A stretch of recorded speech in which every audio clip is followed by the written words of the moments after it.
Las ejecuciones en el mundo alcanzaron su número más alto desde 2015. Son 1.518 solo en el año 2024, según reportó Amnistía Internacional en un informe que indica que el mayor número de casos se sitúa en Medio Oriente. Erika Guevara Rosas es abogada de derechos humanos y directora senior global de investigación, incidencia y política de esta organización, y a esta hora nos acompaña en El Mundo Ahora. Erika, bienvenida.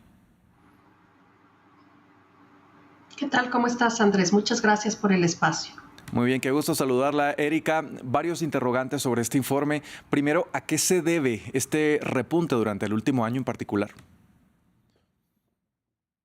Bueno, Andrés, estamos el día de hoy presentando la publicación de nuestro informe anual sobre ejecuciones, sobre la pena de muerte, y lamentablemente lo que reportamos es que ha habido un incremento, el número mayor que hemos visto desde el 2015 en las ejecuciones que se han cometido en diferentes países. En este caso hemos podido documentar el récord de 1.518 ejecuciones en 15 países. Cabe destacar que efectivamente de estas ejecuciones que han sido documentadas,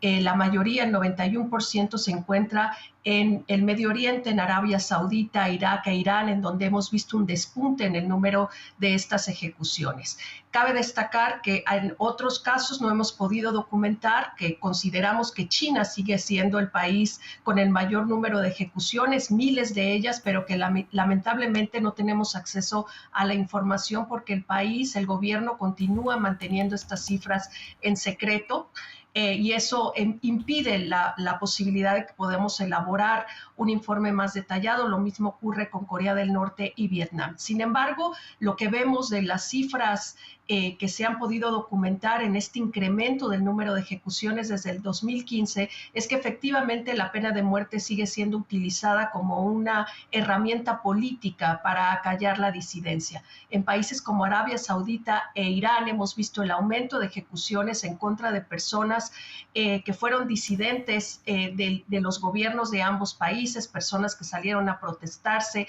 a manifestarse y que fueron detenidas arbitrariamente, enfrentaron cargos inclusive de terrorismo y se sentenciaron a pena de muerte, y estas ejecuciones se dieron en el 2024. Erika, de esos 1.518, 1.380 se llevaron a cabo, como usted lo decía, solamente en Arabia Saudita, Irak e Irán. Estamos hablando de un poco más del 90% de esta cifra. ¿Qué encontraron particularmente en estos países, en estos tres países? Bueno, en esos tres países que tienen la mayoría de las ejecuciones documentadas en nuestro informe y las ejecuciones que se han podido documentar en el año 2024,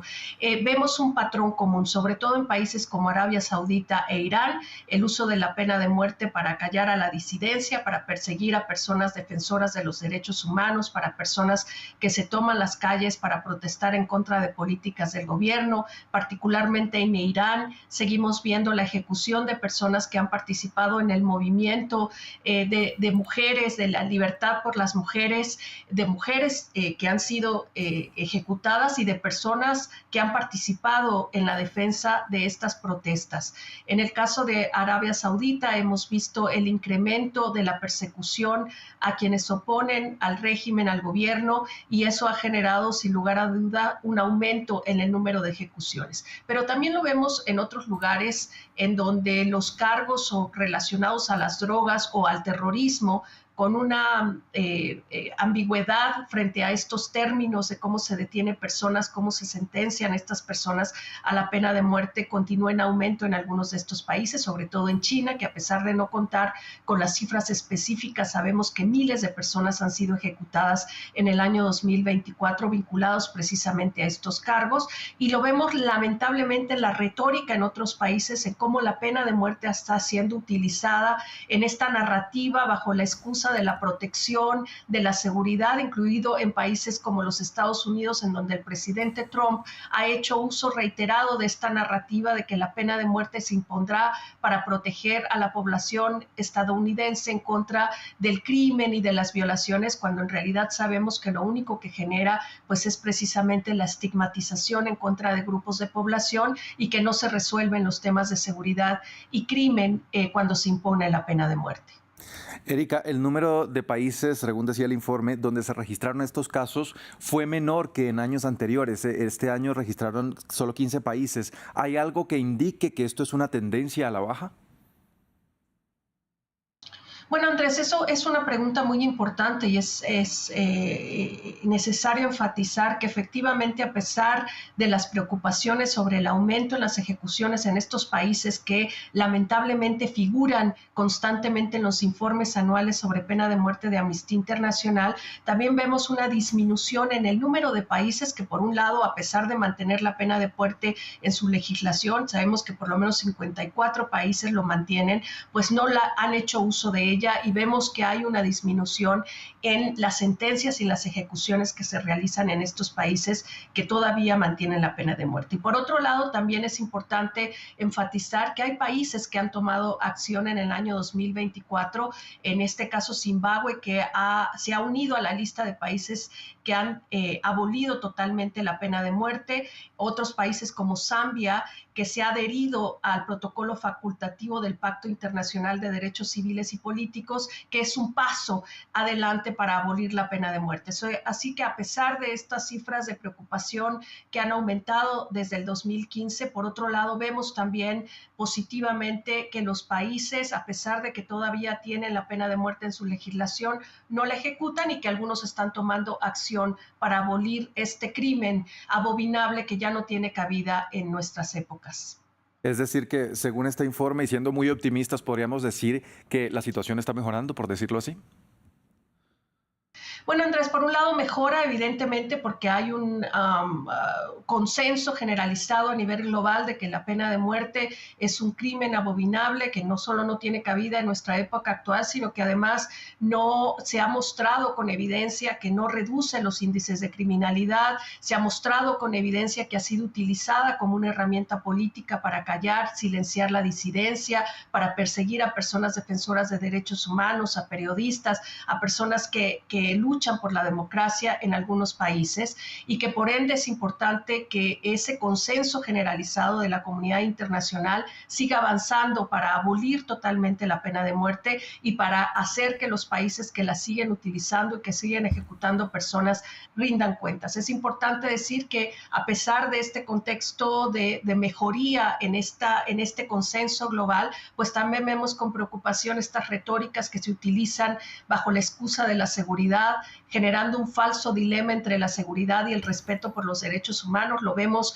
en la región de las Américas, no solo en los Estados Unidos, sino en otros países, cómo los gobernantes utilizan esta retórica del uso del regreso de la pena de muerte como un mecanismo de protección, cuando en realidad sabemos que no es un mecanismo de protección, sino que es un mecanismo, una narrativa que intenta instalar miedo en las comunidades, sobre todo históricamente marginalizadas. Erika, ya para finalizar, vemos, por ejemplo, cuando hablamos de este tipo de ejecuciones, vemos eso muy lejano, como países de África, de Medio Oriente, de Asia, etcétera, a excepción del caso que vimos en Estados Unidos este 2024. Entonces lo vemos como un tema muy ajeno, pero ¿cómo influye precisamente ese silencio internacional frente a este tipo de violaciones de derechos humanos? Bueno, sin lugar a dudas influye este silencio y influye que no se haga rendir cuentas a los países que siguen implementando la pena de muerte como un mecanismo de control social, porque eso es lo que se hace en los países en donde hemos podido documentar estas ejecuciones, y en países como China, que a pesar de que se conoce el uso desmedido de la pena de muerte, pues no podemos tener acceso por el secretismo en el cual el gobierno actúa para utilizar la pena de muerte como un castigo ante la población que levanta la voz. Es importante mencionar que, a pesar de estos esfuerzos por abolir la pena de muerte, todavía existen estas retóricas y estas amenazas, y que todavía hay países, 54, que mantienen la pena de muerte dentro de su legislación, a pesar de no ejecutarla, no implementarla, pero que el que se encuentren en su legislación pues genera una gran preocupación preocupación de cómo en algún momento podría ser nuevamente implementada, como es en el caso de los Estados Unidos, que a pesar de que hemos visto una disminución en el número de ejecuciones en el 2024, sobre todo porque la anterior administración del presidente Biden condonó muchas de estas penas de muerte en las últimas semanas de su administración, pero también vemos cómo la nueva administración vuelve con esta retórica y que es importante tomar atención y seguir estos esfuerzos globales para abolir la pena de muerte. Bien, era Erika Guevara Rosas, directora senior global de investigación, incidencia y política de Amnistía Internacional. Como siempre, gracias por acompañarnos con el análisis aquí en France 24. Y a ustedes, televidentes, también gracias por sintonizarnos. Vamos a hacer una breve pausa, pero ya regresamos con más información. Esto es El Mundo Ahora.